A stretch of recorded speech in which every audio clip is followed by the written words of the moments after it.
ሰላም ቤተሰቦች፣ ዛሬ ደግሞ በብዙዎች የተወደደውን ፔፐርሚንት የተሰኘውን ምርጥ የበቀል ፊልም ላስመለክታችሁ ነው። መልካም ቆይታ ይሁንላችሁ። ፊልማችን የሚጀምረው ሬሊ ኖርዝ የምትባል አደገኛ ሴት መንገዷ ላይ ካጋጠማት አስቸጋሪ ሰው ጋር በመኪና ውስጥ ስትታገል በሚያሳይ ትዕይንት ነው።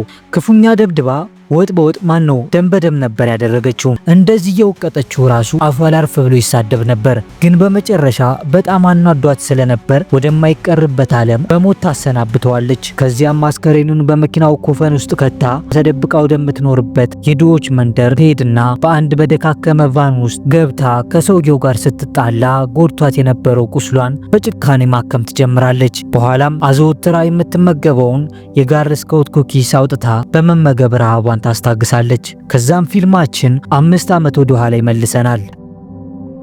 ሬሊ የተረጋጋ ህይወት የነበራት ሲሆን ልጇ ካርሊንን ከአንድ የገንዘብ ማሰባሰቢያ ፕሮግራም ይዛ ወጥታ መኪናዋን ወደ አቆመችበት ቦታ ስትመለስ ነገረኛ ጎረቤቷ ፔግ ሆን ብላ ወደሷ እየተንደረደረች መታ አልባሌ ቃላትን እየደረደረች መሳደብ ትጀምራለች። ሬሊ ግን ምንም እንኳን ፔግ የተናገረቻቸው ቃላት በጣም የሚያበሽቁና ለጸብ የሚያነሳሱ የነበሩ ቢሆንም እሷ ግን ሰላምን በመምረጥ ንቃት ትዋታለች። ተሳዳቢዋ ፔግም ከሄደች በኋላ ወደ ልጇ ጎንበስ ብላ ልጄ ክፉ በክፉ መቃወም የለብሽም ብላ ትመክራታለች።